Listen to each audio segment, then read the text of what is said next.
Bueno, encantado de poder participar con ustedes en este importante evento.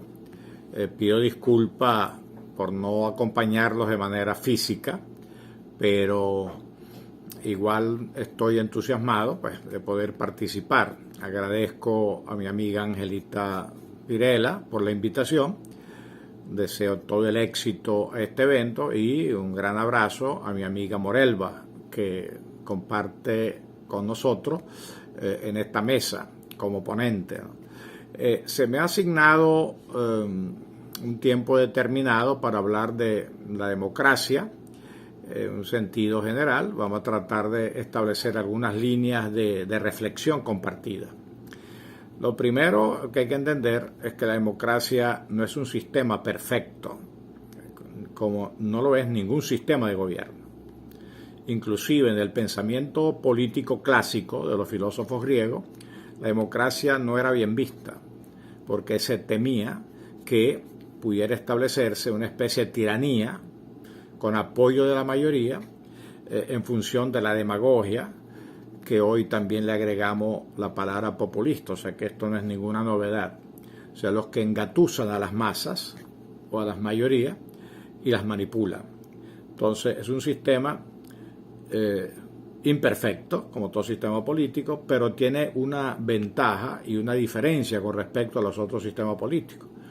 Puede autorregularse a sí mismo. Una verdadera democracia tiene la capacidad de participación y de pluralismo que permite autorregular o legislar para establecer límite a sus desviaciones y corregir lo corregible. Entonces eso diríamos sería la parte más importante.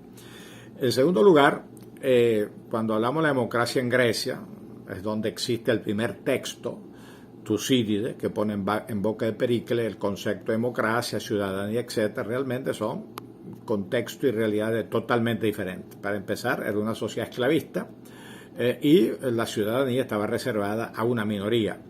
Pero bueno, fue la primera experiencia conocida que recibió el nombre de democracia. En la propia República Romana, previo al imperio, estamos hablando básicamente de la experiencia occidental, porque realmente esta es una tesis política que surge en Occidente, ¿no? Con las características conocidas. Así que podemos hablar de, entre comillas, democracia en Grecia, democracia en la época medieval, democracia en diversas sociedades, en diversos países, ¿no? O sea, hay múltiples experiencias. Pero cuando el concepto de democracia realmente se universaliza, es decir, se empieza a establecer una teoría compartida por mucha gente, habría que ubicarlo en términos no solamente teóricos, sino prácticos en el siglo XVII, fundamentalmente en Inglaterra, cuando producto del proceso político inglés surge la monarquía parlamentaria. Es decir, todo el mundo sabe porque en todos estos países existían las monarquías absolutas. El rey tenía derecho de vida y muerte sobre los súbditos y sobre las propiedades, todos los derechos, etcétera, etcétera, ¿no? Bueno, entonces con el movimiento inglés de Cromwell y los derechos de los aristócratas frente al rey, etcétera, se estableció la primera experiencia exitosa de monarquía parlamentaria. Es decir, que el rey seguía siendo rey, pero tenía límites a su poder.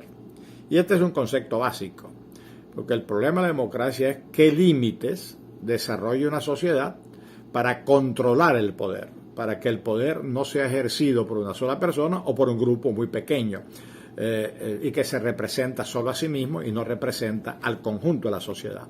Bueno, este proceso en el siglo XVIII, bueno, toda una serie de autores, el contrato social, Rousseau, Montesquieu, la división de poder, etc.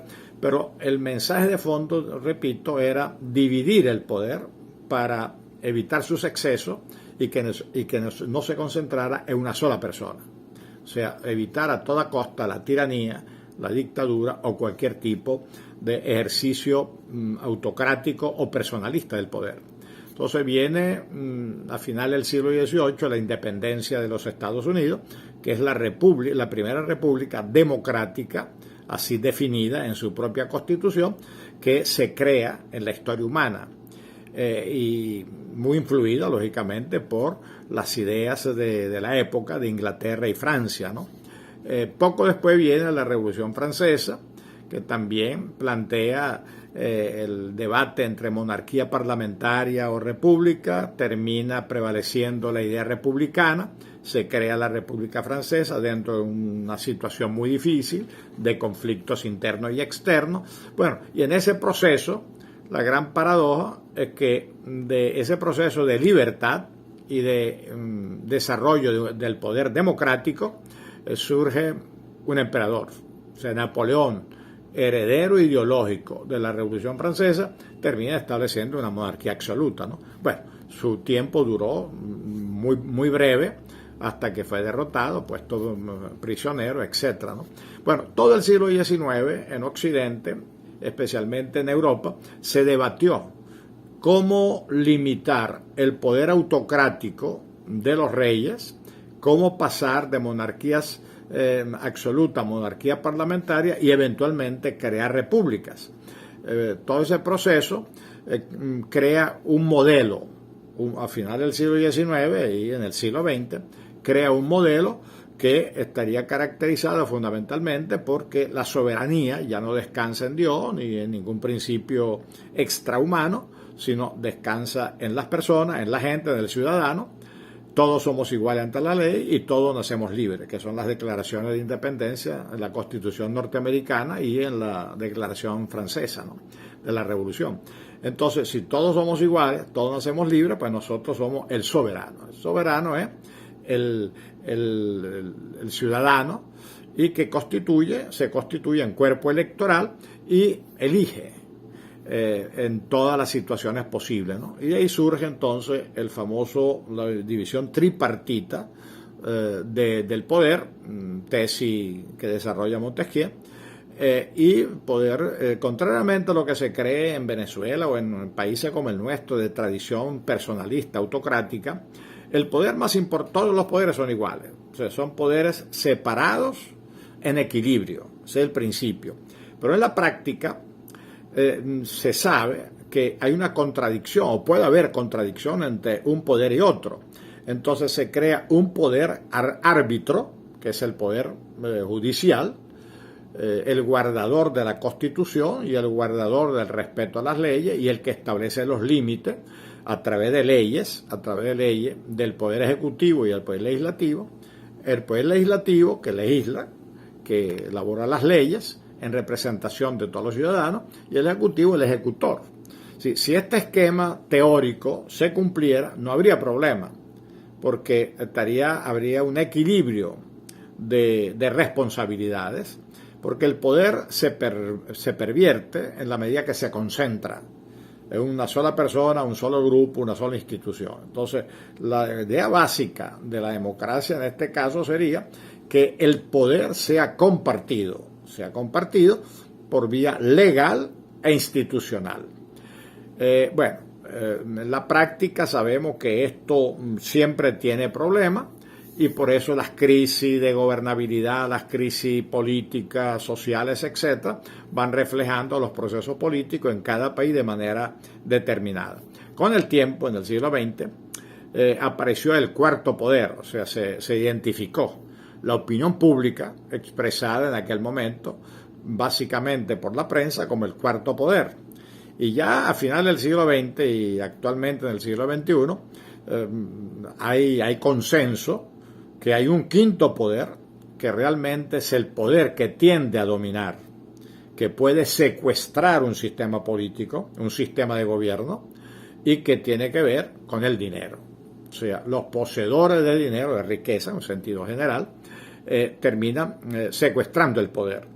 Entonces, la democracia tiene varios riesgos.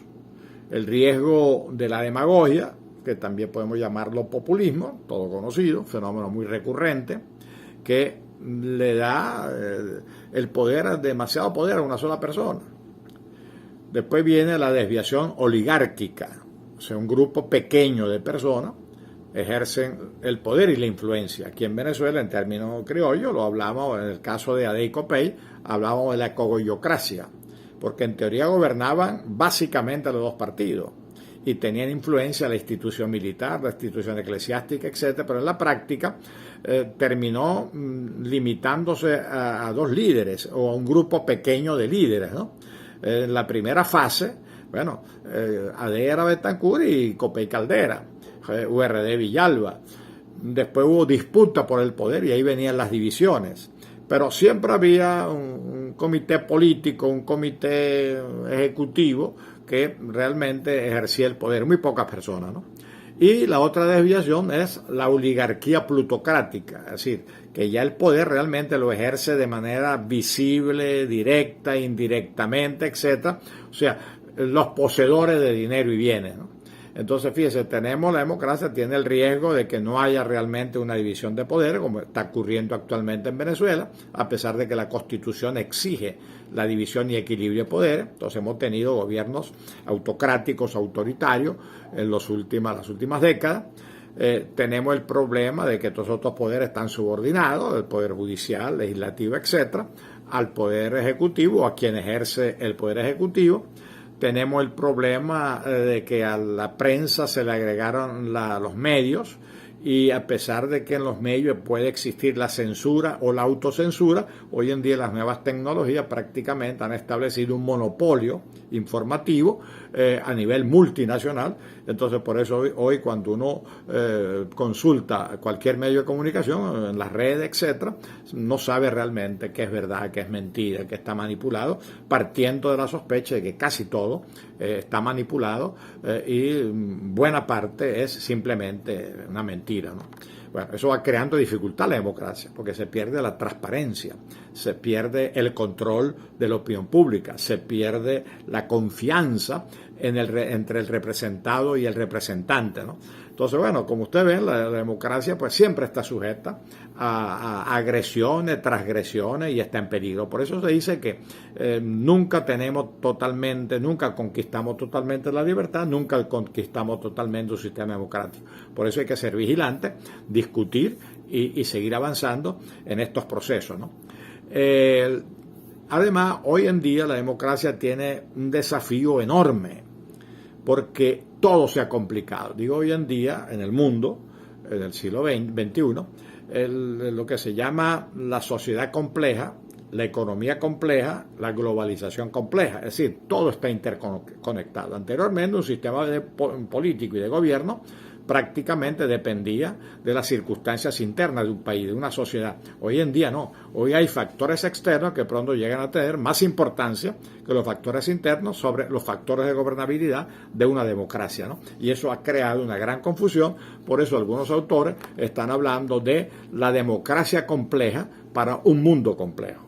Y yo diría que en Venezuela nosotros tenemos en ese sentido varias tareas. Una, corregir los defectos o vicios que hemos venido arrastrando como sistema político, o sea, desde el siglo XX. O sea, el problema del sectarismo partidista, el problema de la cogollocracia, el problema de la autocracia y el personalismo, el problema de la plutocracia, el problema de la participación electoral cada vez mengue en la medida que se pierde confianza en los políticos y en los partidos políticos, y un sistema que siempre apunta a establecer sistema autocrático, es decir, en donde el presidente prácticamente es un rey sin corona, como se ha dicho, en donde a veces un poco exagerado, pero otras veces es así, responde a eso, ¿no? Y los ejemplos sobran. Entonces, bueno, tenemos ese desafío de cara al futuro. Ahora hay que desarrollar el proyecto democrático venezolano en términos evolutivos, pero para poder desarrollarlo en términos evolutivos, porque eso no se decreta, sino es una sociedad completa que tiene que involucrarse, implica un proceso educativo, implica un proceso de concientización o de asumir valores democráticos como educación y cultura, desde la propia familia, desde la propia escuela, y lo más importante, diríamos que sería aprender de nuestros errores. El proyecto democrático venezolano, en términos simples, nace en el siglo XX, básicamente con la discusión de las ideas y las ideologías en los años 20, 30 del siglo pasado, del siglo XX, ¿no? Que coincide en Venezuela con la economía petrolera. Entonces nosotros nos encontramos en una coyuntura muy interesante. O sea, una minoría de intelectuales, de políticos informados, leídos, que discutían la discusión ideológica de la época de los años 20, 30 del siglo XX, y por otro lado una economía que cambia radicalmente la sociedad venezolana, una sociedad rural, pequeña, atrasada, etcétera, pasa a una sociedad moderna en el sentido de vitrina, o externa, pero sociedad moderna en cuanto que se desarrollan las clases medias, el urbanismo, el desarrollo industrial incipiente, y el petróleo nos pone en el mundo a nivel de la economía global. Bueno, en ese escenario surge un proyecto democrático ya concreto, práctico, en 1936, con el heredero de Gómez, López Contreras, militar, igual que Medina, también militar, pero que tuvieron la visión o fueron asesorados adecuadamente, y ellos eran inteligentes, y empezaron a abrir el sistema político a una participación más plural y menos autocrática. El Plan de Febrero del 36, diríamos, es nuestro primer modelo de desarrollo con respecto a una visión de mediano o largo plazo que debe tener un país, una democracia. Después viene, todos los problemas conocidos, y en el año 45, un golpe de Estado, que todavía no se termina de entender si era necesario o no necesario, porque se estaba discutiendo un candidato único de todas las fuerzas políticas, tanto la del gobierno como de la oposición, y que fue la situación que se vivió en torno a la figura de Diógenes Escalante, que era un candidato de consenso. Bueno, todo el mundo conoce la historia. Este señor era embajador en Washington de Venezuela, regresa, enloquece, pierde la razón, entonces se cae el compromiso que había en torno a su figura, y entonces se buscó otro consenso con otro nombre, Ángel Biagini, que estaba vinculado con el gobierno de Medina, pero también estaba vinculado con los sectores emergentes democráticos, ¿no? Bueno, lamentablemente no hubo consenso, y lo cierto es que esa circunstancia, hubo unas elecciones municipales bastante democráticas, y en esa circunstancia, se abrió paso un golpe de Estado. Aliados los oficiales jóvenes, liderizados por Mario Vargas y Pérez Jiménez, y Betancourt, y básicamente el grupo Betancourt en Acción Democrática, ¿no? Y otros sectores que acompañaban. Bueno, ese golpe muy polémico, que es un golpe de Estado, fue muy radical los planteamientos iniciales, había mucha pugna política, las masas, más que masas, eran turbas, partidistas que se agredían entre ellos. Y como tenía que suceder, una vez que se aprueba, y eso es lo importante de ese momento, el voto universal y secreto en 1947, todo el mundo puede votar, se convoca la primera elección realmente democrática, queda Rómulo Gallego con una gran mayoría, dura 9 meses, y eso le abre la puerta al sector militar y otros sectores civiles que se sentían excluidos, y la dictadura o la década de Pérez Jiménez. Entonces el proyecto democrático se abre camino, pero tiene que pagar un costo muy alto, de golpe de Estado y gobiernos dictatoriales. En el 58, con el 23 de enero, se retoma ese proceso democrático con los mismos protagonistas, básicamente 3 partidos históricos, AD, URD y COPEI, con sus 3 líderes históricos, Jovito, Caldera, Betancourt.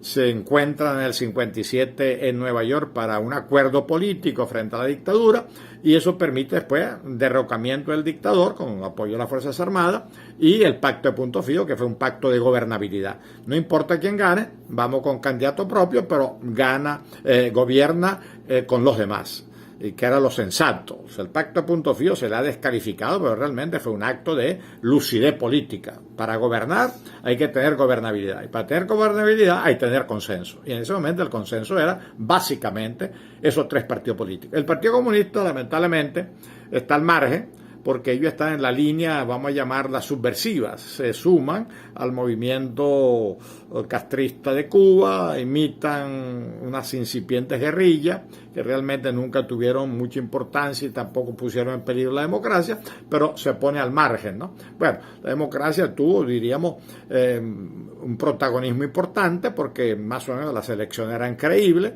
los partidos que participaban tenían realmente respaldo, y lo cierto es que la mayoría de la gente, y la mayoría votaba, se sentía representado. Esto se va perdiendo con el tiempo, ¿no?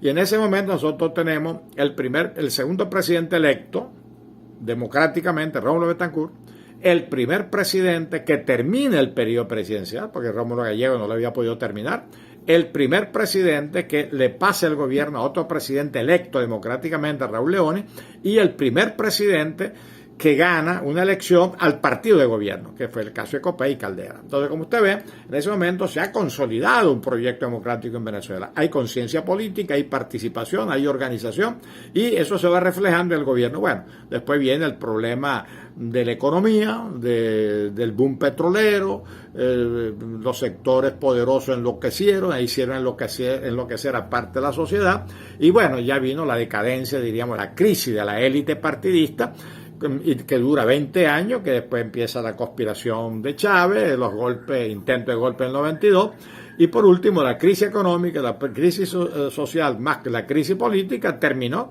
con la elección de Hugo Chávez, que contrariamente a lo que se piensa, él no recibe un apoyo mayoritario, porque de acuerdo a los que votaron, él gana con un 56%, o sea, es legal, es legítimo, o sea, él ganó realmente una elección y con buen margen de ganancia. Pero si nosotros tomamos en cuenta que el 40% aproximadamente no votó en esa elección, si tomamos en cuenta los votos que no votaron por Chávez, que votaron por Salas Romer, entonces si nosotros realmente el porcentaje lo sacamos en función de eso, nos damos cuenta que realmente de cada 100 votantes, 40 no votaron, Chávez gana con la primera minoría. Así que eso desvirtúa un poco de que realmente elegimos a Chávez, todos los venezolanos. Fue una minoría, una primera minoría, legal y legítima, que eligió a Chávez, ¿no? Bueno, entonces vino la deriva autoritaria, después vino el otro boom petrolero, se perdió a mi juicio la perspectiva democrática y geopolítica democrática de Venezuela, bueno, y ya el resto es historia conocida. Así que tenemos que entender que la democracia es perfectible, se puede autorregular, tiene un futuro por delante, tenemos que luchar por ese futuro, tenemos que ser un país democrático, pero eso hay que conquistarlo con conciencia ciudadana, con participación y evitar ser manipulados ni por la propaganda ni por los liderazgos mesiánicos, ¿no? Y entender que la democracia realmente es un proyecto colectivo, educativo, cultural, político, electoral, y que conlleva un modelo socioeconómico lo más libre posible, lo más igualitario posible, o por lo menos con menos desigualdades. Bueno, ese es el desafío que tenemos por delante, ¿no? Y eso lo podemos asumir a pesar de que en este momento mucha gente está desalentada, mucha gente se ha ido, pero realmente yo creo que es la única apuesta que nosotros podemos tener para restituirnos el futuro y restituirle el futuro al país. O sea, un mundo complejo, una economía compleja, una sociedad compleja, la política también es compleja y la gobernabilidad tenemos que garantizarla por acuerdos. Esta es la palabra mágica, a mi juicio, es un sistema democrático, un sistema de equilibrio y de acuerdos y consenso. Si no hay consenso, acuerdos mayores que permite la gobernanza, como llama, o la gobernabilidad. Eso hay que intentarlo. Entonces, todo extremismo, todo radicalismo, en términos personales es válido, pero desde mi punto de vista, en términos políticos, es inconveniente porque evita los puntos de equilibrio. Muchas gracias y éxito en estas jornadas.